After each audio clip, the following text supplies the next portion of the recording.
चेहरा खुली किताब है उन्वान जो भी दो, चेहरा खुली किताब है उन्वान जो भी दो, जिस रुख से भी पढ़ोगे मुझे जान जाओगे।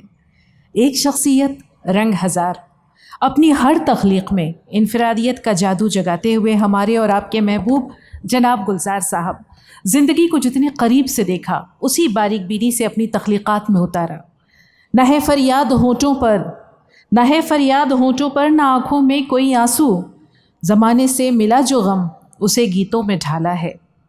ज़िंदगी के सोज़ो साज, दर्द व दाग और जुस्तजू व आरज़ू को उसके सूरतगर हमारे महबूब फ़नकार गुलजार साहब का महकती खुशबू के सफ़र में इस्तकबाल कीजिए बहुत सारी तालियों और ज़ोरदार मोहब्बत भरे अंदाज से कि महसूस हो कि हम अहले दिल्ली किस तरह से अपनी महबूब शख्सियात का इस्तकबाल करते हैं।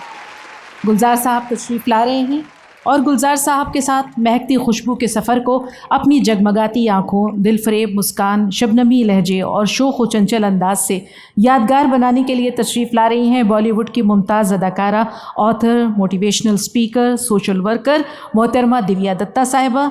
सुना है बोले तो बातों से फूल झड़ते हैं, सुना है बोले तो बातों से फूल झड़ते हैं, ये बात है तो चलो बात करके देखते हैं। आप सबकी ज़ोरदार तालियों में बहुत सारी मोहब्बतों के साथ हमारे महबूब फ़नकार तशरीफ़ ला रहे हैं और शुरू होता है महकती खुशबू का सफ़र। हमने खुशबू के बंद खोल दिए, अब हवा तेरी जिम्मेदारी है। तशरीफ़ लाइए।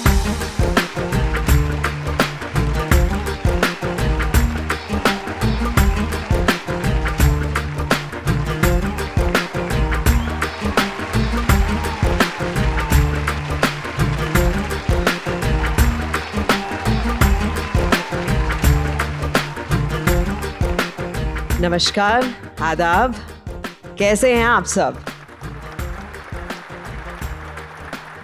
आज की शाम वाकई बहुत ख़ास है।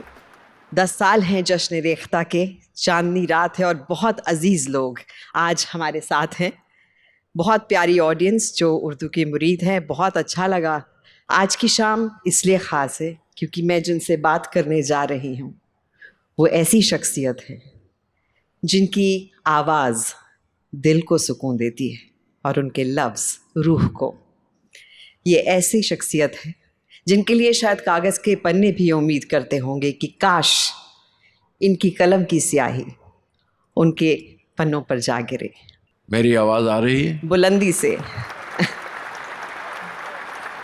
यहाँ आने के लिए सबसे पहले तो सराफ साहब का शुक्रिया अदा करना चाहता हूँ, उमा जी का शुक्रिया अदा करना चाहता हूँ कि ये मूवमेंट, ये जो तहज़ीब और शायरी और अदब, ये जो मूवमेंट उनके यहाँ से शुरू हुई थी जी, और जिस मुकाम तक वो ले आए हैं इसको, वो बहुत बड़ा कमाल है।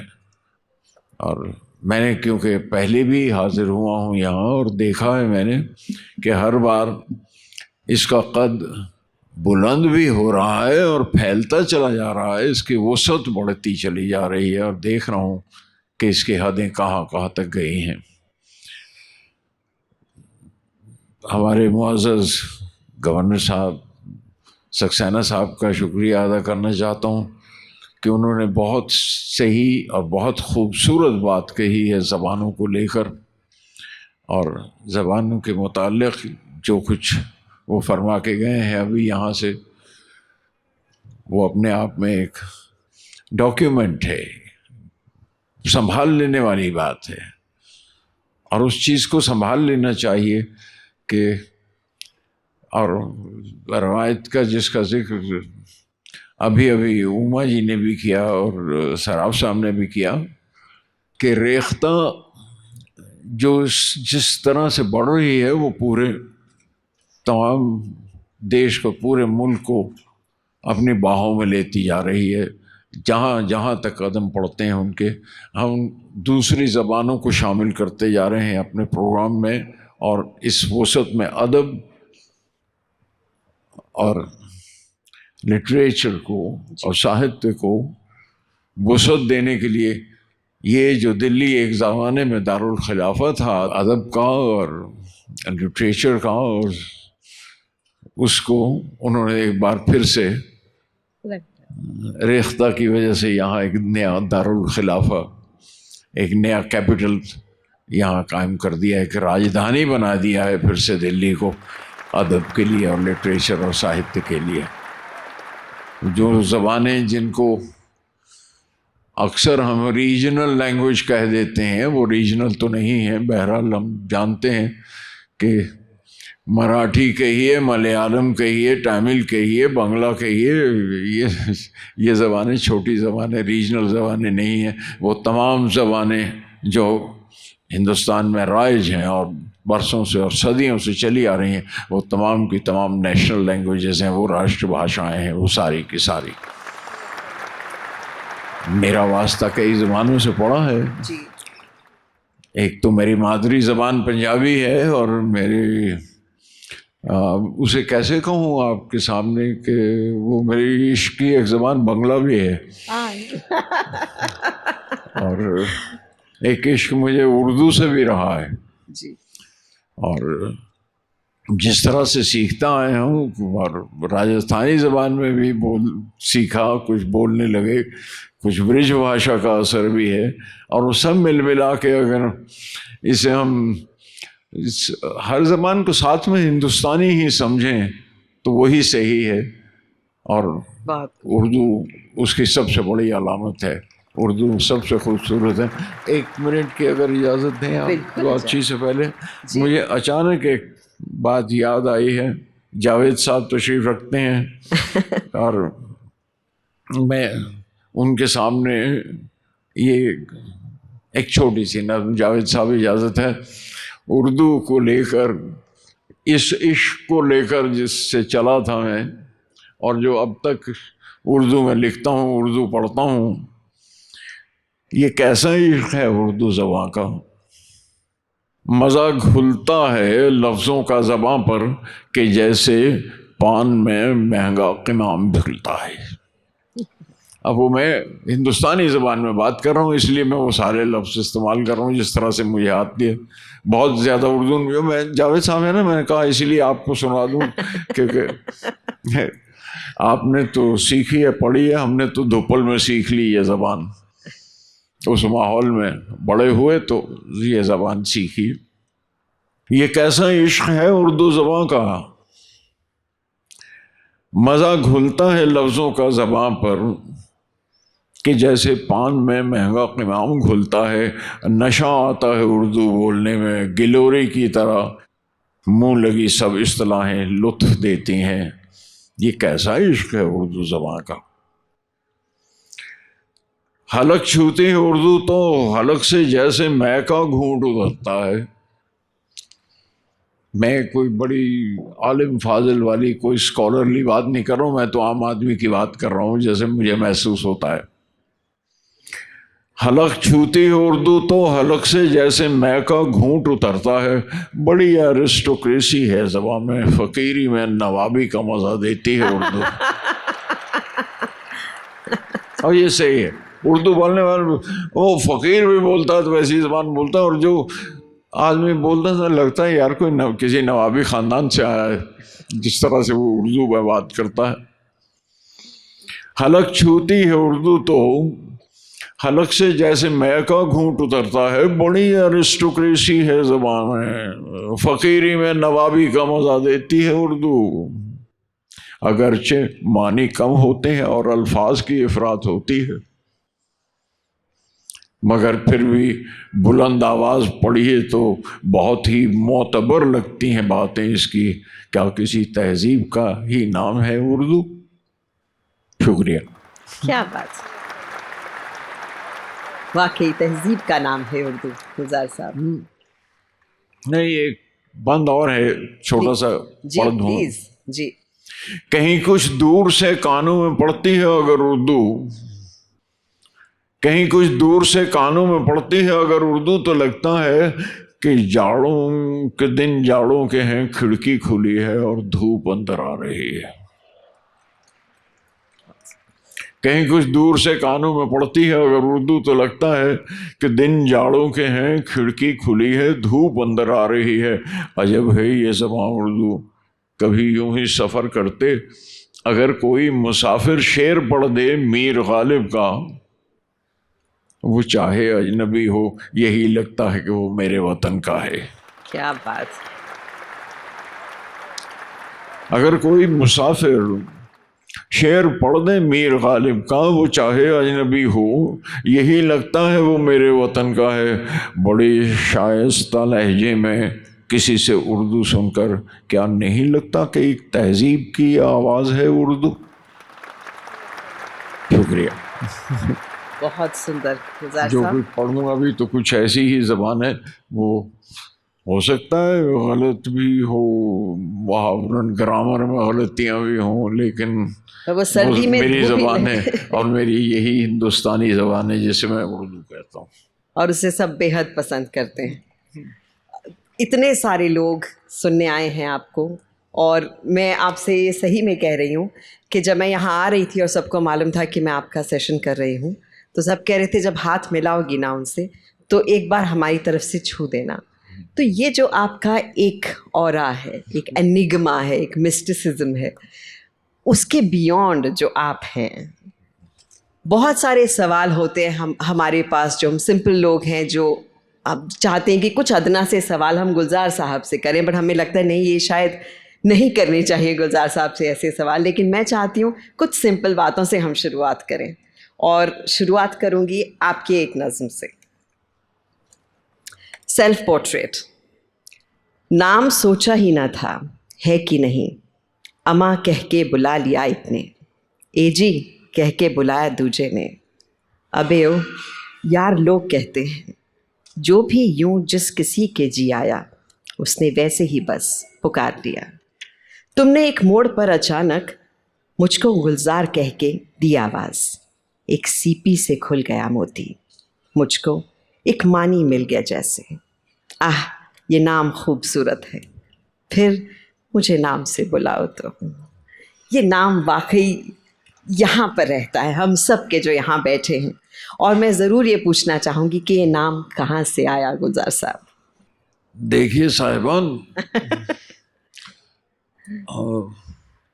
अब किसी हॉल और क्लासरूम में नहीं बैठे हैं, हम अपने आंगन में बैठे बात कर रहे हैं। जी बिल्कुल। कोई बात अगर कानों को खराश दी जाए तो ये देखिए, अब ये एक वक्त लिखा था मैंने, ये नज़्म जो आपने पढ़ी है वो सेल्फ पोर्ट्रेट की तरह जो एक फॉर्म है, लेकिन हर बार मुझे उस पर ख़ासकर बड़े होने के बाद ये ज़रा सी शर्मिंदगी लगती है अब इस तरह की रोमांटिक बात बनाने में।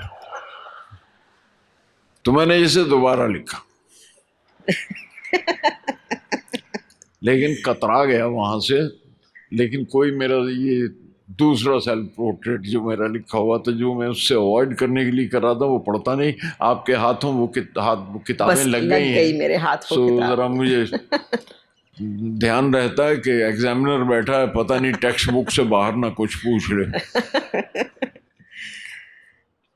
मैं रोज ही आईने पर लिख के जाता हूँ सारे चिन्ह और चेहरा अपना। रोज ही आईने पर लिख के जाता हूँ सारे चिन्ह और चेहरा अपना। लौटूं तो पहचानने में कोई भूल ना हो मैं वही हूं कि नहीं। लेकिन रोज बदल जाता है कुछ ना कुछ, एक मुअम्मा बना हुआ हूं अपने लिए मैं। देखूं तो पहले से हिरस कुछ और ज्यादा है आंखों में। अब बड़े होते जाएंगे और आप ये करते हैं तो ये तो सब होगा, लालच भी बढ़ेगा, हिरस भी, लश भी, सब कुछ बढ़ता है। देखूं तो पहले से हिरस कुछ और ज्यादा है आंखों में, उम्मीद की धड़कन बढ़ी हुई है और चिंता के चिन्ह ज्यादा गहरे होने लगे हैं। पक्का रंग है काला तो सुनते थे, पक्का रंग है काला तो सुनते थे, फिर भी जाने क्यों बालों का रंग उतरने लगा है, मैं एक मुअम्मा बना हुआ हूँ। क्या बात, स्पीचलेस कर देते हैं आप। आपने मुझे कुछ थोड़ी सी डायरेक्शन दिखा दी थी और बता दिया था, इसलिए मुझे याददाश्त नहीं मेरी वैसी है जैसी मैं पहले भी कई बार जावेद साहब के हवाले से कह चुका हूँ कि अगर 10% भी मेरी याददाश्त वैसी होती तो मैं बगैर कागज़ से पढ़े सुनाता, लेकिन वो कमाल है जिस तरह वो याद रखने। जी तो जी तो मैं जानना चाह रही थी कि ये जो नाम है इतना खूबसूरत, वो कहाँ से आया? वो कुछ बचपन का हल्का सा हमें एक उसमें एक चीज़? झलकी दे क्या दीजिए। चीज़? गुलजार नाम जो आपने रखा वो कहाँ से आया? अच्छा, वो आपने जो हवाला दिया है दरअसल थोड़ी सी बेईमानी, थोड़ी सी नकल करते करते मजा ये उसी न, हाँ, स्कूल में थे हम दिल्ली में ही, यूनाइटेड क्रिश्चियन स्कूल। उस वक्त इसका लूडो कैसल रोड नाम था, अब पता नहीं दूसरा नाम बदल गया। तो वहाँ हमारे मौलवी साहब पढ़ाया करते थे उर्दू, और हमसे बैतबाजी करवाया करते थे, जैसे आप अंताक्षरी कहते हैं आज। जी। मैं बैतबाजी के नाम से बैतबाजी। उससे वाकिफ हुआ था, अंताक्षरी समझने लगा हूँ। तो उसमें यह था कि एक डेस्क के बीच में दो सतरें इधर के, दो दो रोज उधर के, और वो शेर बैतबाजी शुरू हो जाती थी। रशीद नाम से, रशीद अकबर नाम से एक लड़का दूसरी जानिब मेरी ऑपोजिट पार्टी में हुआ करता था, जिसे शेर बहुत जल्दी याद होते थे, जावेद साहब आपकी तरह। वो बहुत जल्दी उसे जो शेर पढ़ लिया याद रहा। और मुझे ये काम लग गया कि मैं अब रटना शुरू लग गया, पे से, टे से, सी ने, जीम से, चे से, और उसमें थोड़ी थोड़ी बेईमानी भी करने लगे। जी। हाँ, जिंदगी नाम है मर मर के ये जाने का, ये से लेना था तो मैंने ये लगा लिया, ये जिंदगी नाम है मर मर के ये रहने का। और मौलवी साहब का पहले ही हाथ खारिज, गलत शेर, तो नंबर कट जाते थे हमारे। जी। फिर खुद कुछ घड़ने शुरू कर दिए, कुछ अच्छे शेरों का चूरा मेरे अंदर रह गया था, उससे जोड़ जाड़ के शेर करने शुरू हुए। तो उसमें कोई नज्म पढ़ रहे थे या कोई गज़ल पढ़ रहे थे, जैसे ये न थी हमारी किस्मत के मिसाले यार होता गालिब की, अगर और जीते रहते तो इंतज़ार होता, ये या बेकरार होता, या ये आबशार होता, जो इस तरह करते करते गुलजार होता। जी मैं भी था। हाँ, तो उसमें ये गुलजार कहीं वो ज़माना था जब तखल्लुस बहुत ज़रूरी होता था हर शायर को रखने के लिए, और ख़ासतौर पर जिस उम्र में हम थे। जी। तो उसमें वो गुलजार रख लिया था एक, उसमें कुछ उल्टे सीधे शेर कहना जो गालिब भी हो जाते थे, कट आ जाते थे। तो वो वहाँ से वो नज़्म जब जब कुछ शेर मेरे ठीक होने लगे या कुछ मौजू होने लगे, जी। पूरी तरह तो आज भी नहीं है, लेकिन वो तखल्लुस के साथ लिखना शुरू कर लिया था। और बाद में शेरों में तखल्लुस इस्तेमाल करना वो छोड़ दिया, लेकिन नाम वही रह गया। तो वो और वो नाम सबके दिलों में आज बसता है। आप हमारे दिलों का एक अहम हिस्सा हैं।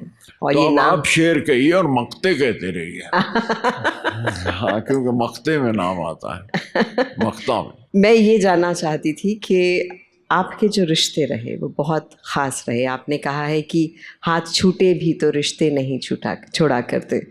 तो जितने भी भले रिश्ते थे आपके, चाहे निजी हों और चाहे कामकाजी रिश्ते हों, वो उन्हें आपने बहुत संभाल के रखा, बहुत समेट के रखा, बहुत दिल से लगा कर रखा। तो सबसे पहले मैं उन रिश्तों की बात करना चाहूँगी जिनके बारे में शायद हमारी ऑडियंस नहीं जानती इतना। उनके बारे में जिन्हें जो थे तो आपके पिताजी, लेकिन आप उन्हें अब्बू कहना बहुत पसंद करते थे। जी जी। पिताजी को पिताजी भी कहते थे हम, और पंजाबी फैमिली में था तो इसलिए मैं उसे पापा जी भी कहते था। लेकिन जिस कस्बे में मैं बड़ा हूँ, जिस गांव में, वो उसमें मुसलमानों की आबादी ज़्यादा थी और मेरे दोस्त बहुत थे। मेरे पापा जी के दोस्त भी बहुत ज़्यादा, जी। बहुत सारे घर में आना जाना उठना बैठना, तो वहाँ जो बच्चे अपने पापा को अब्बू कह के बुलाते थे तो बड़ा अच्छा लगता था मुझे, उस बड़ा मज़ेदार लगता था। और अब्बू में मुझे एक बड़ा अफेक्शन और वो उसका एहसास होता था। तो इसलिए जब भी उन्हें मैंने रेफ़र किया, जैसे दोस्तों में क्या बात किया कि मेरे अब्बू भी यही कहते थे, तो यूँ कह के तो वो अब्बू नाम चढ़ गया मुंह पे। जब भी उन्हें रेफ़र करता हूँ तो मैं अब्बू को लिखता हूँ, और नाम पापा जी बुलाते थे उन्हें जी। तो अब्बू से मुखातिब हो के अब अगर बात करूँ तो ये कहता हूँ, याद आता है मुझे कि अब्बू बहुत कुछ है जो कहना रह गया है आपसे, जो होते तो कहता। अब्बू बहुत कुछ है जो कहना रह गया है आपसे, होते तो कहता। बहुत मायूस थे मुझसे कि मेरी शायरी ले डूबेगी मुझको। अच्छे माँ बाप सारे के सारे बच्चों को शायरी से गुजारा नहीं होता था, बल्कि जैसे वो कहते थे कि कुछ नहीं, तुम्हें फाइनली जाके गुरुद्वारे में लंगर से खाना खाना पड़ेगा बस, और वहीं कविता पढ़ते रहना, यही करना। बहुत मायूस थे मुझसे कि मेरी शायरी ले डूबेगी मुझको। अभी तक तैर रहा हूं मैं अब्बू, मगर साहिल पे आने की तमन्ना भी नहीं अब। मुझे मालूम है कि आप साहिल छोड़कर जा चुके हैं। एक और प्लीज, इसी उम्र में कही हुई बात है जी। इतनी ही उम्र को आ पहुंचा हूं अब्बू, जितनी उम्र पे आखिर आखिर तुम मुझसे कहते थे, ये आवारगी छोड़ो कोई चज का काम करो। ये चज लफ्ज़ बड़ा मज़ेदार है पंजाबी में। जितनी उम्र पे आप आखिर, ये आवारगी छोड़ो कोई चज का काम करो। लेकिन अखबार में लेकिन नाम मेरा पढ़ लेते थे तो आंखें चमक उठती थीं। सारा दिन अखबार तुम्हारे हाथ में रहता था अब्बू। उतनी ही उम्र को पहुंचा हूँ अब्बू, खुद से अब अक्सर कहता हूँ ये आवारगी छोड़, ना कोई ढंग का काम किया कर। लेकिन अब्बू अपनी किताब में आपका जिक्र पढ़ता हूँ तो अब मेरी आंखों में चमक बढ़ जाती है। जैसे आपके जिक्र से मेरी आंखों में फिर चमक आती है। बहुत बहुत सुंदर, शुक्रिया जी। अब्बू की बात की तो उस एक लफ्ज़ की बात करेंगे जो हम सब के लिए बहुत ख़ास होता है। एक ऐसे लफ्ज़ की बात करेंगे जो सबके लिए बहुत ख़ास होता है, और आप कहते हैं कि उस लफ्ज़ में ही बहुत सारी ममता है, बहुत ममता भरी है, माँ। अब ये है कि माँ को देखा नहीं है मैंने, बहुत छोटे होते चली गई। और वो ज़माना था जब कोई फ़ोटो भी नहीं हुआ करती थी उस कस्बे में और गांव में, कहाँ से कोई। तो वो एक बुलबुला सा तैरता रहता चारों तो वो मेरे साथ साथ चलता चला आया है। तो मैंने कहता बस उस नाम में बड़ी ममता है, मिले तो नहीं हम। अब मैं सिर्फ इतना ही कह सकता हूँ कि उनका चेहरा नहीं मालूम मुझे, तो तुझको पहचानूं भी कैसे, तुझे देखा ही नहीं है। तुझको पहचानूं भी कैसे, तुझे देखा ही नहीं है। ढूंढा करता हूं तुझे अपने ही चेहरे में कहीं। कुछ तो होगा शायद। तुझको पहचानूं भी कैसे, तुझे देखा ही नहीं। ढूंढा करता हूं तुझे अपने ही चेहरे में कहीं। लोग कहते हैं मेरी आंखें मेरी माँ सी हैं। यूं तो लबरेज हैं पानी से मगर प्यासी हैं। कान में छेद से पैदाइशी आया होगा। कान में छेद है पैदाइशी आया होगा। तूने मन्नत के लिए कान छिदाया होगा। सामने दांतों में वक्फा है तेरे भी है। अब मेरी अगर शक्ल आप जानते हैं, देखी ये तस्वीरें मेरी, सामने दांतों में वक्फा है तेरे भी होगा, एक चक्कर तेरे पाँव के तले भी होगा। जाने किस जल्दी में थी जन्म दिया दौड़ गई, जाने किस जल्दी में थी जन्म दिया दौड़ गई, क्या खुदा देख लिया था जो मुझे छोड़ गई। तुझको पहचानूं भी कैसे, तुझे देखा ही नहीं, ढूंढा करता हूं तुझे अपने ही चेहरे में कहीं।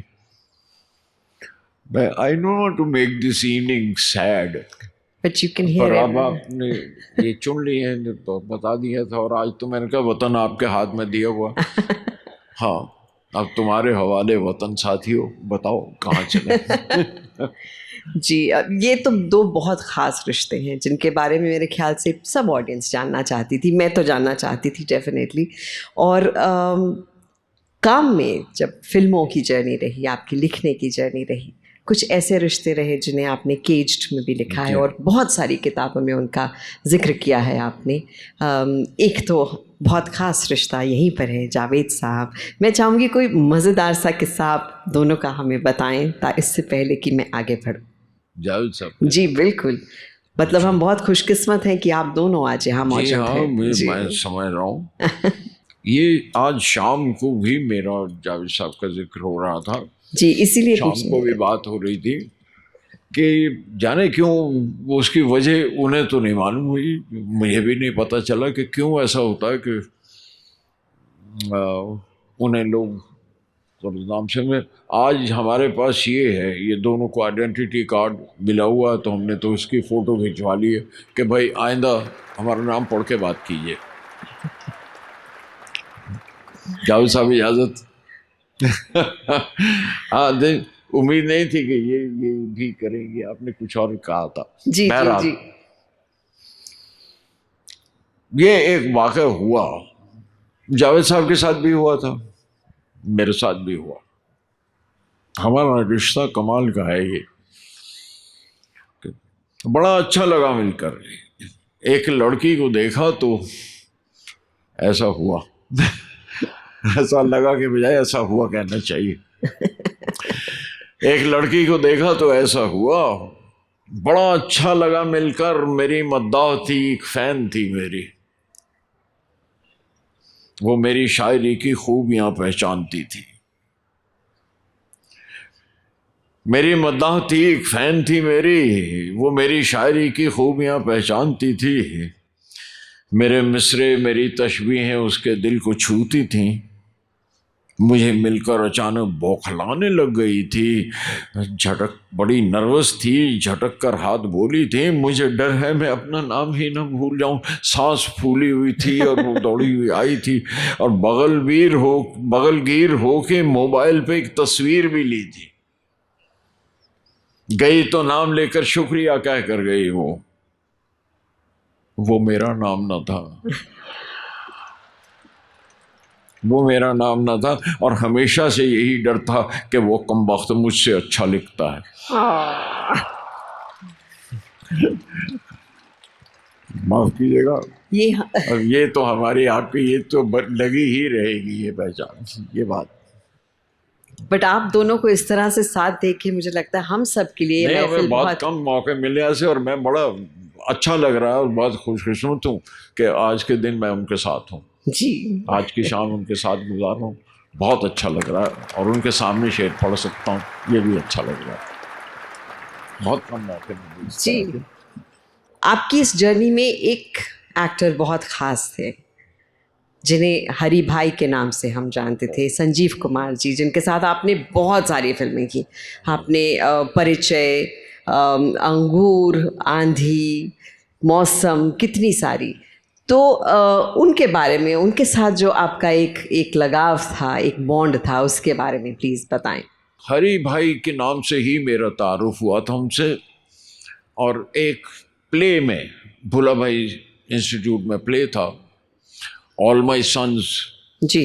वो ऑल माई सन्स में जो फादर हैं जिनके बारे में ये कहानी चल रही है, वो उन्होंने अदा किया था प्रोग्राम जी।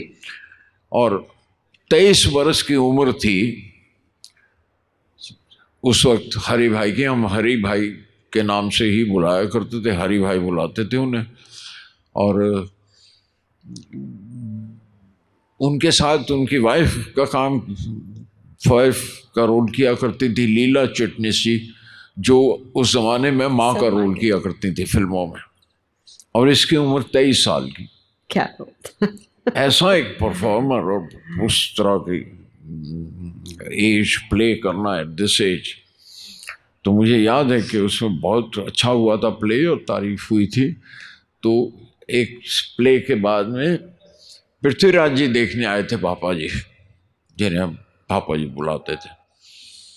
तो पृथ्वीराज जी आए, बैठे, सब अदाकारों के बाद ख़त्म हो गया सारा, और पीडी शनॉय उसके डायरेक्टर थे, उनसे बातचीत करते रहे। और तो सारे लोग जमा थे, तो उठ के चलने लगे। तो गाड़ी के पास जाते जाते उन्होंने कहा, कहने लगे वो वेयर इज द फादर, वो बाप का रोल कौन कर रहा था, वो नज़र नहीं आ रहा है। तो ये सामने खड़े हुए थे, तो शनॉय ने कहा जी यही है, ये हरी भाई। तो तुम बड़े हैरान हुए, तो बड़ा कॉम्प्लीमेंट किया, उसके सर पे हाथ रखा, बहुत किया। And that is my first तारुफ, पहला परिचय हरी के साथ, हरी भाई के साथ, संजीव कुमार के साथ, आपके संजीव कुमार मेरे हरी भाई।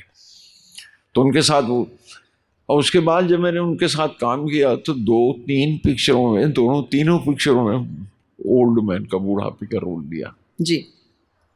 और उसने किया। तो फिर वो बहुत सारे और जगह करने के, मैं कहा क्या यार, रोज हर फिल्म में तुम बूढ़े कह लो बात करता है, तो तुम्हें तो मुझे। तो that is how and we became friends and we had a long association. मैं इसके साथ जो बात जुड़ी, I was again playing an old man, father of Jaya Bachchan, Jaya ji. परिचय, हाँ जी, परिचय में जी। और उसमें हमें कमाल का एक्टर, वो आदमी जो तो हैरान करता था। एक बड़ा लंबा शॉट था उसमें, गाते गाते बेटी जया वो भूल जाती हैं लाइन, और जाके वो कॉपी ढूंढती हैं, कॉपी में से लाइन चल रही है, म्यूज़िक चल रहा है और वो कर रही हैं, और वो जो लाइन भूल गई है अचानक बालकनी से ऊपर से, सीढ़ियों के ऊपर से उनका शॉट है कि वो आते हैं, उसमें वो एक ही शॉट में ये चल रहा था, और वो लाइन पिकअप कर लेते हैं, पिकअप करके संजीव नीचे आ रहे हैं, तब तक ये कॉपी उठा के उसी शॉट में वापरी, लंबा शॉट, और आके जब नीचे बैठते हैं और खांसी आ जाती जी, और वो खांसते हैं, तो बेटी देखती है कि रुमाल में खून के धब्बे हैं, is spitting blood on the song and.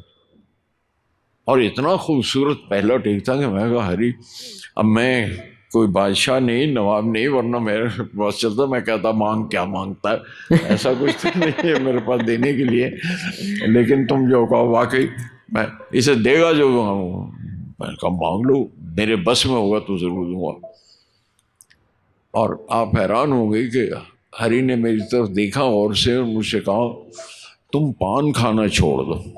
अरे अब वो पान का क्या ताल्लुक उस शॉट के साथ, क्या नहीं। और मैं कभी कभी पान खाता था इमाम के शौक में जी। और तो मैं कहा मैं पान छोड़ दूंगा, लेकिन समझ में नहीं आया क्यों, इसे तुम पान खाना छोड़ दो बस, मुझे पान खाने वाले नहीं अच्छे लगते। मेरा ख्याल है गालिब में भी यही हरकत थी, उन्होंने थी कि उनसे कहा था उधार देने वाले ने कि आपको तो पान जहर लगता है, कहने लगे हाँ नहीं जहर होता तो फिर तो मैं खा ही लेता। अरे तो साहब वो दिन और आज का दिन मैं अब भी आपके सामने कसमन कहता हूँ कि मैंने पान नहीं खाया। क्या बात, आज तक पान नहीं खाया। उसके बाद I left it for him. That was a friendship. That was an association. देखिए आप कह रहे थे लोग ये सुनना चाहेंगे कि नहीं, लेकिन हाँ सब इसे बहुत एंजॉय करेंगे। ये किस्से, ये बॉन्ड्स, ये जितने भी रिश्ते हैं ये बहुत बहुत ख़ास हैं, उनके बारे में हम सही में जानना चाहेंगे। संजीव जी की बात की हमने, इसके बाद मिर्ज़ा गालिब आप बना रहे थे और आपने मिर्ज़ा गालिब का तारुफ हम सबसे एक करवाया। दफ़ा ऑडियंस से पूछ लीजिए कि do you want to go this line, I will वो कंटिन्यू। देखिए वो मेरे साथ हैं, I am representing them. Okay, चलिए मैं ये किस्से और ये नाम जो लिखे हुए हैं वो सुना सकता हूँ। जी बिल्कुल। तो मिर्ज़ा गालिब से आपने हमारा तारुफ कराया था, लेकिन उससे पहले ये जो एवी है आपका, ये हम एक बार देखना चाहेंगे। आपकी सबकी यादें यहाँ ताज़ा होंगी इन तस्वीरों को साथ साथ देखकर, लेकिन मैं अपनी कहानी आगे बढ़ाती हूँ और ये जानना चाहती हूँ कि मिर्ज़ा गालिब की जब कास्टिंग हो रही थी उसमें भी मैंने सुना हरी भाई कास्ट होने वाले थे, लेकिन मैंने नसीर साहब से उनकी जो साइड ऑफ द स्टोरी है वो सुनी कि उनकी कास्टिंग कैसे हुई। अब मैं चाहूँगी कि मैं आपसे ये कहानी सुनूं कि वो मिर्ज़ा गालिब कैसे बने। जी हाँ, ये सच है कि मैंने पहले संजीव का नाम प्रपोज किया था। मुझे एक प्रोड्यूसर मिले थे, वो ज़माना नहीं था वैसे उस तरह की फिल्में बायोग्राफी बनाने का, लेकिन मैंने हरी भाई का नाम प्रपोज किया तो Hari bhai as an actor was bigger star than many stars. जी, मतलब वो ग्रेट एक्टर, तो मुझे लगता था ये तो कुछ भी कर लेगा। And he is one person जिन्होंने मुझसे कभी ये नहीं पूछा कहानी से, मुझे कहता था सब्जेक्ट क्या है वो बता देना, कहानी मुझे मुझे स्क्रिप्ट सुनने की ज़रूरत नहीं है, क्योंकि मुझे मालूम है तुम मुझे वेस्ट नहीं करोगे। क्या बात। और मैंने उससे गालिब की, पर कोई वजह हुई कि जिसकी वजह से प्रोड्यूसर का इरादा बदल गया और फिर नहीं की, और फिर कई साल तक नहीं बनी वो फिल्म, रह गई। लेकिन वो दौर आया जब सीरियल बनने लग गए तो मुझे महसूस हुआ कि मेरे लिए बहुत अच्छा हो। और 12-13 साल तक मैंने काम किया था उस सब्जेक्ट पर और पढ़ा था और बार बार लिखता रहा था, वो करता रहा था। तो मुझे लगा जो बजाय 3 घंटे की फिल्म और 4-5 गज़लें, उसके बजाय मुझे ये 6.5-7 घंटे का वक्फा मिलता है, तो सीरियल के लिए मैं फ़ौरन राज़ी हो गया। जी। और वो बिजनौर से थे वो प्रोड्यूसर, और उसी तरह के कल्चर से वाकिफ़ भी थे, तो मैंने गालिब के लिए नसीरुद्दीन शाह का नाम पेश किया। जी। अच्छा, नसीर को मैं सिर्फ एक उनका जो पूना इंस्टीट्यूट में जो एकेडमी के लिए अपना लास्ट डिप्लोमा फिल्म बनानी पड़ती है, उसमें मैंने उन्हें एक छोटी सी शॉर्ट स्टोरी है हाथ पीले कर दो, जो उस पर उसमें देखा था और मुझे उसमें भी आदमी बहुत कमाल के एक्टर लगा था, तो मैंने उनका नाम प्रपोज कर लिया। तो और वो प्रोड्यूसर मान गए, तो नाम बाद में पेश किया, पहले वो तैयार हो गए। फिर मैं नसीर का नाम लिया तो वो ज़रा से झिझक के कहने लगे आप कोई अच्छा सा हीरो, कोई हैंडसम हीरो लीजिए, उस पर बनाइए आप नसीर। मैं कहा जी मुझे अच्छे एक्टर की ज़रूरत है और मुझे ही लगता है कि ये रोल वो ही करेंगे और बहुत अच्छा कर लेंगे। बहुत लोगों ने एतराज़ किए थे, मुझे याद है वो भी, लेकिन साहब वो नहीं माने। तो मैंने कहा नहीं तो मैं तो वरना नहीं करूँगा। तो वो एक दिन गए उनके पास उनसे बात करने, उन्होंने कोई प्राइस ऐसी मांगी जो उस वक्त लोग नहीं लिया करते थे, मांगते थे तो बड़ी प्राइस मांगी का जो उस वक्त के मार्केट का यार अंदाजे में नहीं आती थी। तो मैंने उनसे कह दिया कि मैं छोड़ दीजिए, फिर मत कीजिए। लेकिन वो करना चाहते थे और वो मुझसे बात कर रहे थे कि अचानक मैं कोजिंग में रहता था ऑफिस में वहाँ, और वहाँ पे देखा तो नसीर दाखिल हुए कब, और वो बैठे हुए थे। नसीर दाखिल हुए और मुझसे कहा कल गुलजार भाई देखिए मैं सेंट स्टीफेंस कॉलेज में था जब मैंने आपको एक ख़त लिखा था कि संजीव कुमार गालिब लग नहीं सकता, बहुत मोटा है, गालिब मोटे नहीं थे। और मैंने उस खत में लिखा था कि आप इंतज़ार कीजिए, मैं आ रहा हूँ, मैं इंडस्ट्री में आ रहा हूँ। सुन के बड़ी यार मैं कहा मुझे वो ख़त नहीं मिला। कहना मैं जानता हूँ वो खो गया होगा या किसी फैन लेटर में चला गया होगा, लेकिन वो लिखने के बाद वो ख़त आज अगर मुझे वो रोल दिया जाए और वो ये रोल पेश हो रहा है, मुझे बताया जा रहा है, कहा जा रहा है, तो आपका क्या ख्याल है, मैं किसी और को करने दूंगा क्या? हाँ, बड़े तेवर की बात है जी बिल्कुल। आपका क्या ख्याल, मैं किसी और को करने दूंगा? और ये लोग जो बैठे हैं इन्हें मत भेजा कीजिए मेरे पास रोज रोज प्रोडक्शन से, मैं एक धेला उससे कम नहीं लूंगा जो मैंने कहा है और वही लूंगा और ये रोल करूंगा, वरना करने नहीं दूंगा किसी को। और कह के उठ के चल दिए। तो वो जो बाबूजी कहते थे, हम वो प्रोड्यूसर थे उनके बाबूजी, तो वो बोले गुलजार साहब देखा आपने? मैं कहा जी हाँ। आपने देखा? ये गालिब था जो उठ के चला गया है, जिसके तेवर थे गालिब के। ये आदमी है जो गालिब दिखा के चला गया मुझे, यही करेगा।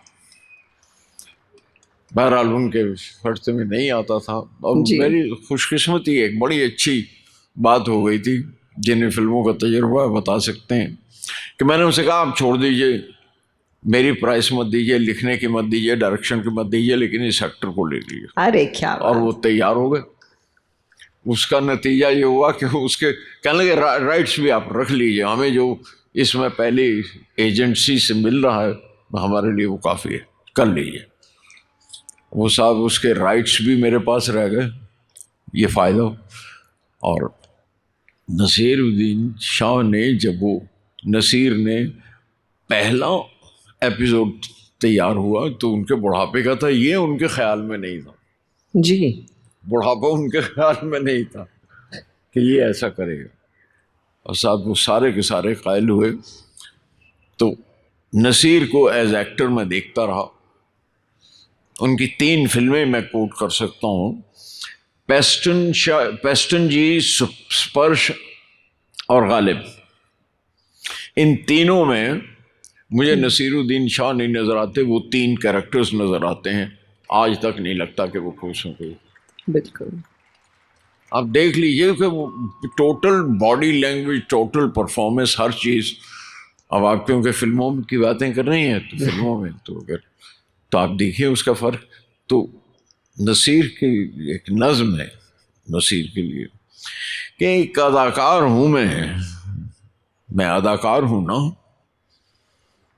एक अदाकार हूँ मैं, एक अदाकार हूँ ना, जीनी पड़ती हैं कई जिंदगियां एक हयाती में मुझे। मैं अदाकार हूँ ना, जीनी पड़ती हैं कई जिंदगियां एक हयाती में मुझे। मेरा किरदार बदल जाता है हर रोज़ ही सेट पर, मेरे हालात बदल जाते हैं, मेरा चेहरा बदल जाता है अफसाना और मंजर के मुताबिक, मेरी आदत बदल जाती हैं और फिर दाग नहीं छूटते पहनी हुई पोशाकों से। क्या बात। खस्ता किरदारों का कुछ चूरा सा रह जाता है तह में, जो कैरेक्टर्स इस तरह के प्ले किए हैं जी, इसका चूरा। खस्ता किरदारों का कुछ चूरा सा रह जाता है तह में, कोई नोकीला सा किरदार गुजरता है रगों से तो खराशों के निशान देर तलक रहते हैं दिल पर। जिंदगी से उठाए हुए किरदार ख्याली भी नहीं है कि उतर जाएंगे वो पंखे की हवा से। जिंदगी से उठाए हुए किरदार ख्याली भी नहीं है कि उतर जाएंगे वो पंखे की हवा से। स्याही रह जाती है सीने में अदीबों के लिखे हुए जुमलों की, सीमी पर्दे पे लिखी सांस लेती हुई तहरीर नज़र आती है। मैं अदाकार हूँ, लेकिन सिर्फ अदाकार नहीं, मैं अपने वक्त की तस्वीर भी हूँ, अपने वक्त को दर्ज भी करता हूँ। क्या बात। ये नसीरुद्दीन शाह। शुक्रिया गुलजार साहब, क्योंकि पर्दे के पीछे की जो ये बातें हैं, इससे हमारा बिल्कुल परसेप्शन और अलग बन जाता है। आप लोग मुझसे इस बात पे मंजूरी लेते हैं? अब हम चलते हैं नज़मों पर। अच्छा, इसे बंद कर लूं? जी बिल्कुल, अब उसे बंद कर दें। ठीक है, मैंने गुस्ताखी। चलिए, ये पहली बार हुआ है कि मैं अब पहली बार ही हुआ ऐसा कि इस तरह की आपको नज़्में सुनाई है मैंने, कि फिल्मों से होके गुजरे कुछ हैं। अलग। अच्छा हुआ कि आपने फिल्मी गाने नहीं रिसाइट करने के लिए कहा, वरना प्लेबैक सिंगर बनाने पड़ते। मैं तो बहुत बेसुरा हूँ। ये आवाज, अच्छा हुआ वरना। ये आवाज ये यहाँ पर रहती। हाँ जी, आवाज ही की वजह से बच गए, वरना शायरी तो समझे। जावेद साहब सही है ना। गुलजार साहब आते हैं नज़मों पर। नज़में आप लिखते हैं, नज़में आप सुनाते हैं, नज़मों से आपको इश्क है, इसके बारे में आप हमें बताएं, आपका नज़मों से रिश्ता। ये बात हुई ना, ये काम ये की बात हुई। हाँ भाई, कुछ यूं है कि खून निकले तो जख्म लगती है, वरना हर चोट नज्म लगती है ना। रिश्ता समझ में खून निकले तो जख्म लगती है, वरना हर चोट मुझे नज्म लगती है। मैं मैं मैं नज़में ओढ़ कर बैठा हुआ हूँ, मैं नज़में ओढ़ कर बैठा हुआ हूँ, ठिठरने लगता हूँ, कोना उठाता है कोई जब भी कहीं से, मेरे नंगे बदन में कपकपी सी दौड़ जाती है, बिना नज़मों के मैं नंगा हूँ अंदर से। बहुत सी चोटें तशबीहों के अंदर ढांप रखी हैं, बहुत सी नज़में, बहुत सी चोटें तशबीहों के अंदर ढांप रखी हैं, बहुत से दर्द सूजे सूजे लफ्ज़ों में छुपा रखे हैं मैंने। मुझे जब चोट लगती है, नई एक नज़म लिखकर ओढ़ लेता हूँ। ये बहुत नज़मों से सुंदर। रिश्ता है मेरा। जी बिल्कुल। लेकिन नज़मों के साथ साथ ये भी किया हुआ है मेरे साथ कि एक नज़म की सुई से सब जख्म हयाती के सीता हुआ गुजरा हूँ। एक नज़म की सुई से सब जख्म हयाती के सीता हुआ गुजरा हूँ। चुभती थी तो लगती थी, जब पार निकलती थी तो दर्द को तस्कीन से सीती हुई चलती थी वो नज़म की सुई। एक गलती हुई मुझसे, जिस धागे से सीता था उस धागे के आखिर में मैं गिरहा लगाना भूल गया। अरे अरे अब जो सिलाई का काम जी जो जिन्हें करना पड़ता है वो समझ सकते हैं कि वो धागा क्यों ज़रूरी था। जी। और एक बहुत छोटी सी नज़म में मैंने आपका माथा छू के उस रोज़ कहा था, है ना, कहा था तुम्हें एक नज़म भेजी है, तुम्हें एक नज़म भेजी है, सुबह की ओस में भीगी हुई है, उसे माथे पे रख लेना, बुखार शायद ज़रा कम हो जाए। क्या बात। ये मैं अगेन मुखातिब करने के लिए, ख़ताब करने के लिए कोई होना तो चाहिए ना। मैं जावेद साहब को फिर से मुखातिब हूँ कि साहब मैं नज़में लिखता हूँ और आपकी तरह गज़ल भी नहीं कह सकता, और कहता हूँ तो कोई कोई गज़ल कभी कह ली, लेकिन वो बात नहीं है। और मैं नज़में, अब ये अगर हो कि धकेले थोड़े से रद्दीफ पैरों से कदम रखते हुए कुछ काफियों पर गज़ल की सीढ़ियाँ उतरा। अब और गज़ल आप सबको बहुत खूबी से जावेद साहब कई बार बता चुके हैं जी कई मजलिसों में, जिसका मैंने जिक्र भी किया कि कैसे जी ढकेले थोड़े से रद्दीफ पैरों से कदम रखते हुए कुछ काफियों पर गज़ल की सीढ़ियों से उतरा। गली में नज़्म खड़ी थी, बहुत आज़ाद होकर घूमे हम पेचीदा गलियों में, क्योंकि नज़्म में बहुत कुछ कह सकते हैं, बहुत सारे घूम के आ सकते हैं। दो शेरों में कहना ज़रा बड़े शायरों का काम है। धकेले थोड़े से रद्दीफ पैरों से कदम रखते हुए कुछ काफियों पर गज़ल की सीढ़ियाँ उतरा। गली में नज़्म खड़ी थी, बहुत आज़ाद होकर घूमे हम पेचीदा गलियों में। कई नुक्कड़ मिले जिन पर रुके हम, बहुत लोगों की दहलीज पर रुककर उठाई दास्तानें। किसी के बाम पर देखा, किसी की ड्योढ़ी झांकी, मगर हर बार जब लौटा हूँ गली में तो रुक जाता हूँ उसकी सीढ़ियों पर। पुरानी है मगर बड़ी ऊंची हवेली है गज़ल की, बड़ी ऊंची हवेली है गज़ल की। मुझसे गलती भी मैंने गजल का भी हाँ नहीं, मैं कोई गज़ल की अजमत से तो इनकार कभी नहीं किया, पर वो नहीं आती उस तरह से लिखनी। कोई मुझे कोई अपने दांव पेच थोड़े दिखाने हैं। मैं जो महसूस होता है उसमें नज़्म में इसलिए आसानी से कह लेता हूँ। जी तो मतलब उससे आसान है मेरे लिए, इसलिए मैं कह लेता हूँ। जी। गुलजार साहब, जब आपकी बात करते हैं तो हम सोचते हैं रोमांस के बारे में, इश्क, मोहब्बत, प्यार, रिश्ते, उनकी खूबसूरती, उनकी नफासत, उनकी बारीकियाँ। तो ये रिश्ते जो हैं आप इन्हें इतनी खूबसूरती से बयां करते हैं, तो आई एम श्योर यहाँ जितने भी सब बैठे हैं किसी ना किसी रिश्ते के बारे में आपसे ज़रूर। पहले तो मैं ये जानना चाहूँगी कि आपको लगता है कि पहले के वक्त में और अब के वक्त में रिश्ते बदल गए हैं? नहीं, रिश्ते तो नहीं बदलते। और हालात बदल जाएं तो उनकी अदा बदल जाती है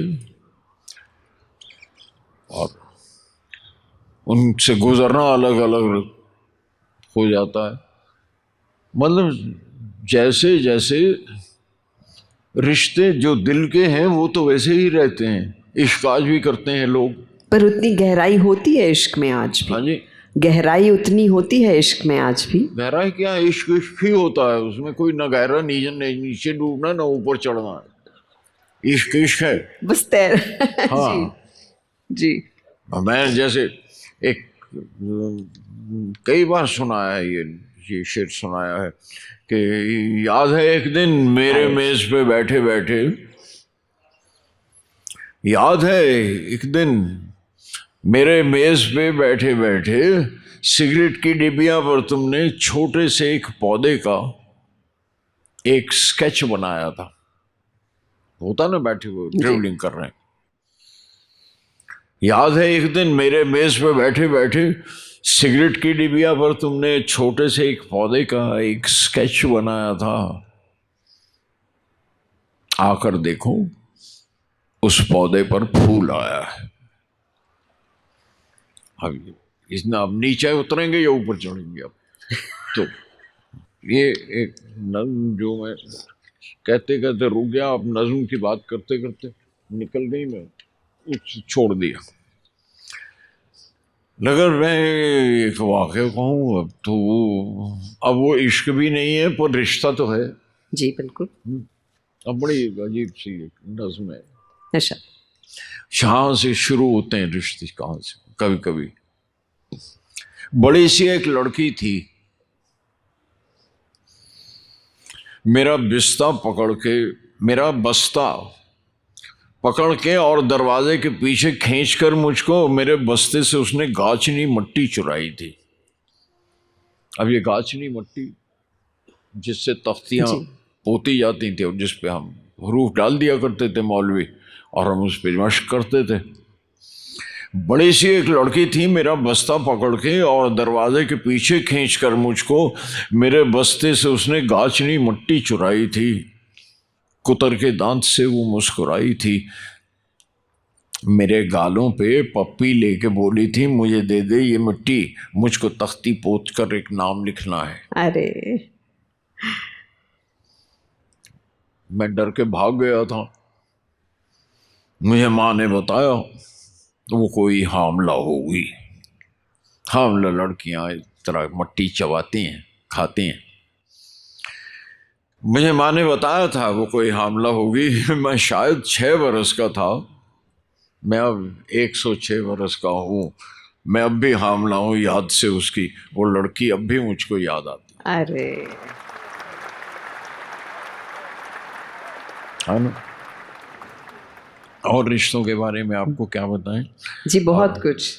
मैं एक और आपने पूछा था एक कि ये भी होते हैं love and found, lost and found. Lost and found. जी आपने पूछा था ये कैसे हुई। ये अब कैसी ऐसे उम्र में हो आकर। जाते हैं बिल्कुल। वाकया। देखें, अचानक तुमको देखा आज फ्लाइट में, लगा तुम फिर अकेली हो।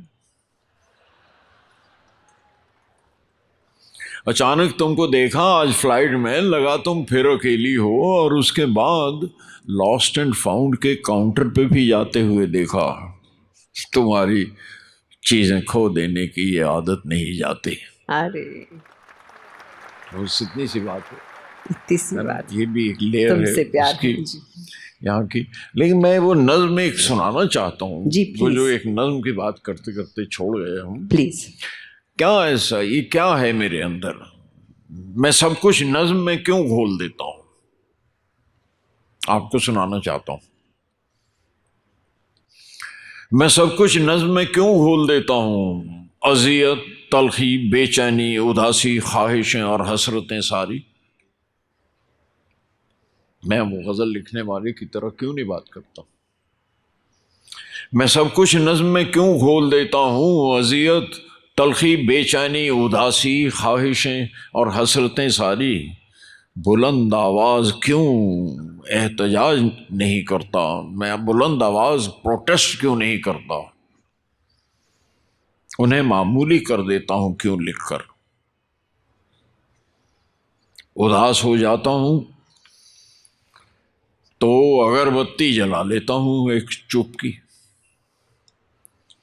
उदास हो जाता हूं तो अगरबत्ती जला लेता हूं एक चुप की। निचोड़ा करता हूं सब तलखियां अपनी, और अपनी नज्म में सब घोल देता हूं। मैं सब कुछ नज्म में क्यों घोल देता हूं। निकल सकती अगर चिंगारियां नज्मों के मिसरों से, निकल सकती अगर चिंगारियां नज़मों के मिसरों से। कभी ऐसा भी होता लफ्ज़ टकराते धुआं उठता, बुलंद आवाज़ कहता मैं कि मेरे हाथ में एक नज़्म है, मैं घोंप दूंगा कि इसकी धार खंजर से ज़्यादा तेज़ कर ली है मैंने। ये एक नज़्म का अंदाज हो सकता है जी। ये तो खंजर से तेज है आपकी नज़मों की, आपके लफ्ज़ों की आवाज़ जो है, या जो भी धार भी है, वो उससे बहुत बहुत खूबसूरत ये है। मैं फिर से आऊँगी रोमांस पर और प्यार पर। जी, और मेरी जी। वो बहुत फेवरेट वो रह गई है, ये कैसी उम्र में आकर। देखिए,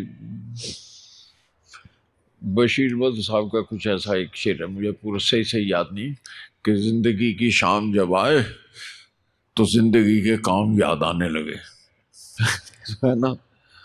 तब मेरी अब रोमांस की बात करते हो, थोड़ा सा लिहाज भी तो करना चाहिए ना मेरी इस उम्र पे आके, है ना? थोड़ा सा नहीं, मुझे लगता है सुना देनी चाहिए। हाँ जी, मुझे लगता है सुनानी चाहिए। कौन सी? ये कैसी उम्र में आकर मिली। चलिए, ये कैसे उम्र में आकर मिली हो तुम, मैं आपको बता देता हूँ जो नज्म आप सुनना चाहती हैं। शुक्रिया गुजार साहब, थैंक यू। बाद बरसों के यूं मिली जैसे चिराग रखते हुए तानपूरे पे हाथ लग जाए, झंड से बज उठा। तो वही उम्र का तकाजा है, मानो। जी। बाद बरसों के यूं मिली जैसे चिराग रखते हुए तानपूरे पे हाथ लग जाए, चांदी भरने लगी है बालों में, ये उम्र तुम पर अच्छी लगती है। अब हम उम्र लोगों के साथ बात की जाए ना, ये चांदी भरने लगी है बालों में, ये उम्र तुम पर अच्छी लगती है। गुलमोहर देखकर अपनी हामला शाखें यूं भी फूला फूला रहता है। गुलमोहर देखकर हामला शाखें फूला फूला रहता है, तुम पर ये थोड़ा सी भर गई हो तुम, ये वजन तुम पे अच्छा लगता है। कुछ इस तरह की नज्म है। मुझे लगता है इसके बाद जितनी भी महिलाएं यहाँ पर डाइट करती हैं या कुछ करती हैं, वो इन लफ्ज़ों को सुनने के बाद अपने आप में ये खुशगवार लफ्ज़ रहेंगी। मैं भाई ख्याल था उसका नज्म का कि ख्वाब से नींद लंबी होती थी, नींद से ख्वाब लंबे होते थे, और गिरते आबशारों को काट कर तुमने बाल भी छोटे कर लिए तुमने। अरे अरे अरे अब अरे ये हम उम्र तो बात करनी चाहिए, तो ऐसे ही थी, जी, ऐसे ही कुछ नज्म थी वो, है ना। बहुत खूबसूरत नज़्म थी और मेरी बहुत ही फेवरेट है, बहुत अजीज़। अच्छा, जिस तरह से आप मोहब्बत की बात करते हैं, प्यार की बात करते हैं, उतनी ही झंझोड़ देने वाली आप नज़में लिखते हैं आजकल के हालात पे। आपने जब फिल्म्स भी बनाई, वो भी इसको रिप्रेजेंट करती थी, चाहे वो आंधी हो, चाहे मेरे अपने हो। मैं जानना चाहती हूँ, आपने कहीं पे लिखा है कि नज़्म जो होती है वो ज़ख्म नहीं भरती है, लेकिन वो अवेयरनेस आसपास लाती है। तो आपका हालात पे क्या एक टेक है, और मैं कुछ नज़में भी उस पर सुनना चाहूँगी। क्या हुआ है रात दिन को भला, क्या हुआ है ये रात दिन को भला, दिन निकलता है एहतियात के साथ, स्केर्ड। दिन निकलता है एहतियात के साथ, शाम फिक्रमंद लगती है, रात होगी तो जाने क्या होगा, एक बेचैनी कुरकुराती रहती है सर में, ख्वाब आए तो चौंक जाते हैं जैसे गैर आया है कोई नींद के अंदर। अरे क्या हुआ है ये रात दिन को भला, मुकदमा चल रहा है रात दिन के ताजरों का,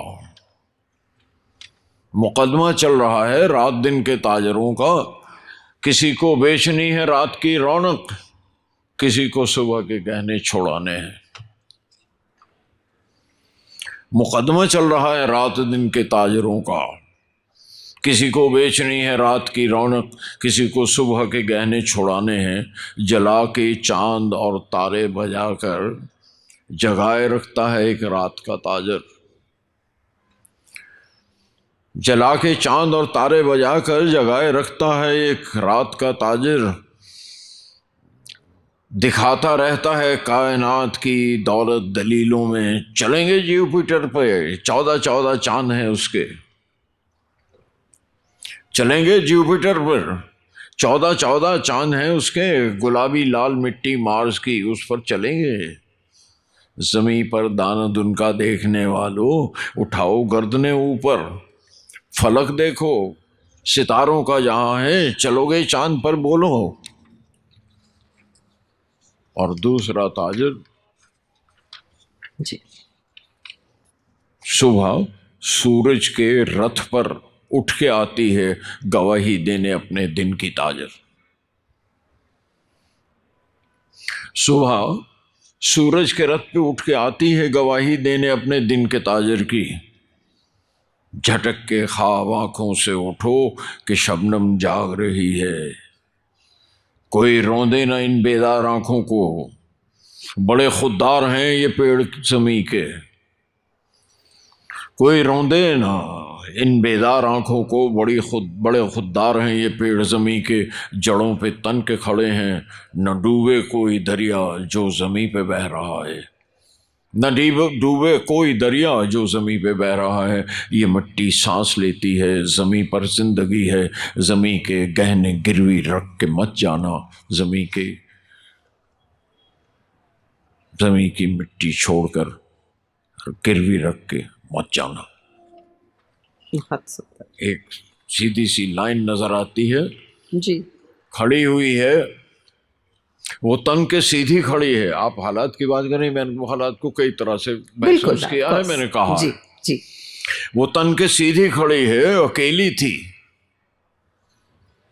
वो तन के सीधी खड़ी है, अकेली थी, मगर कुछ कह रही थी लाइन कैनवस पर, बहुत अच्छा किया कैनवस पे ही रहने दिया मुझको, ज़मीं पर खींचते तो फिर कोई बंटवारा हो जाता। अरे बहुत सुंदर, बहुत बहुत सुंदर।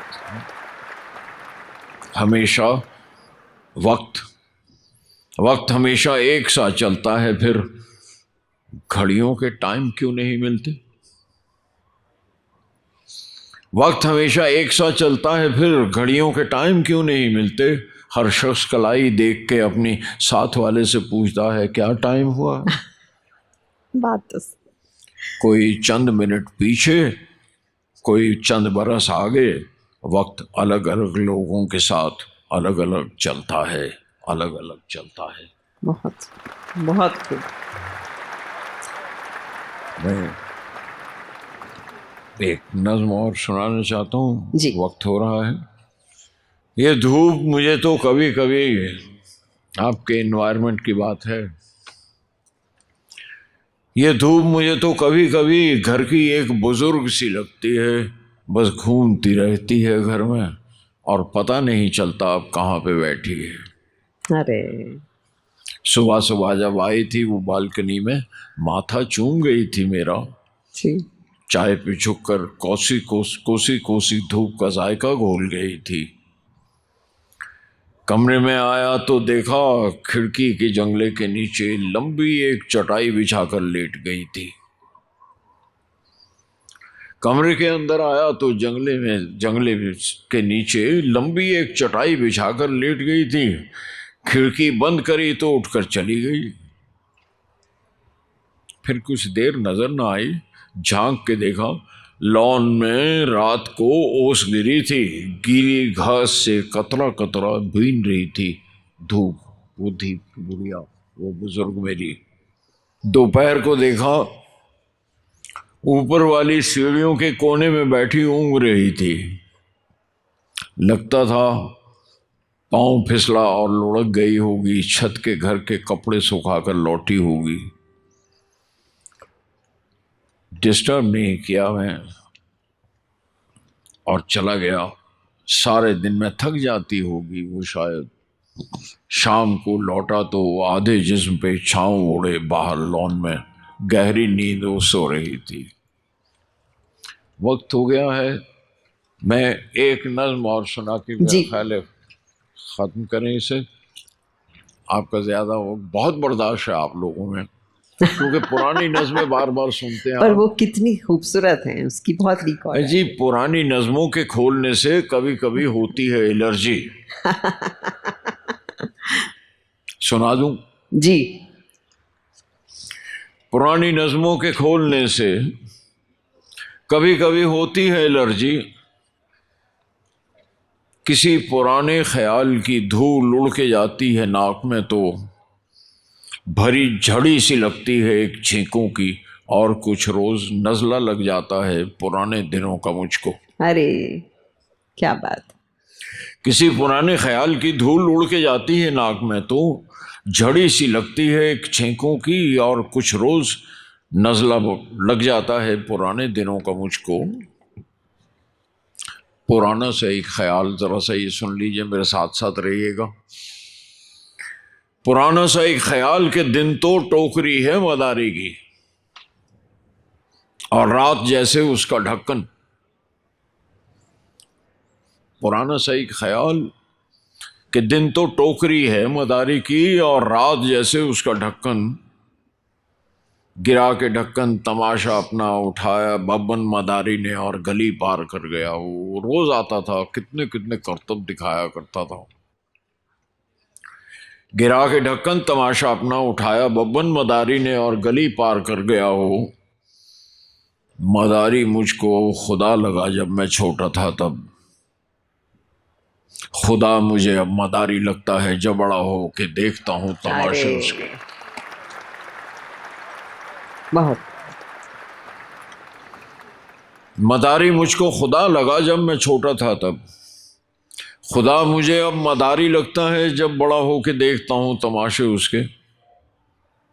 किसी किसी नज़्म को निकालो तोड़ने लगते हैं खुश्क ज़र्रे, वो नज़्म जो सूखने लगी है पड़ी पड़ी कागज़ों के अंदर। वो नज़्म जो सूखने लगी है, वो नज़्म जो इसलिए न छपवाने दी थी उसने कि लोग पहचान लेंगे उसको। वो नज़्म इसलिए न छपवाने दी थी उसने कि लोग पहचान लेंगे उसको। वो अब भी जी करता है मैं छपवा के देखूं वो खुद को कैसे पहचानती है उसमें। अरे बहुत खूब, बहुत खूब। पुरानी नज़मों से एक महक आती है मुझे उन रज़ाइयों की जो गर्मियों में सुखाई जाती हैं धूप में, इसलिए कि इस बार जब वो ओढ़ें नमी न रह जाए पिछले नींदों की, कोई उसमें कोई चकत्ता हो ख्वाब का तो वो साफ कर दें। ये धूप में लिहाफ रज़ाइयाँ साफ, हमारे कल्चर में, हमारे गांव में, देहातों में आज भी वैसे ही होता है। पुरानी नज़मों से एक महक आती है मुझे उन रज़ाइयों की जो गर्मियों में सुखाई जाती हैं धूप में, इसलिए कि इस बार जब वो ओढ़ें नमी न रह जाए पिछली नींदों की, कोई उसमें कोई चकत्ता हो ख्वाब का तो वो साफ कर दें। भरी सी छींक आती है, रुक जाती है हमेशा, पुरानी नज़मों के खोलने से कभी कभी होती है एलर्जी। बहुत खूब, बहुत खूब। वक्त times up, times up, but it's never बहुत इनफ बहुत विद यू शुक्रिया। गुलजार साहब। आपकी बर्दाश्त बहुत अच्छी थी कि आपने बहुत बर्दाश्त कर बट लिया। आपको शुक्रिया अदा करना चाहूँगी, इतना ख़ास आपने ये बहुत सुंदर हमारे साथ ये बातचीत हुई और नज़में सुनी और बहुत कुछ जाना आपके बारे में।